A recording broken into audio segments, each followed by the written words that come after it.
Le même sentiment de tristesse, c'est ça qui ne change pas, mais au moins, je dirais que par rapport à la sortie du procès, savoir qu'elle est reconnue coupable, que le délit de fuite est reconnu, voilà, c'est des choses qui, moi, me faisaient très peur.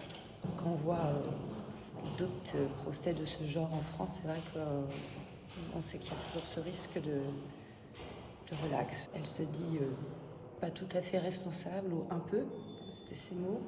Elle ne vient pas jusqu'au bout ne pas se sentir responsable de ses actes.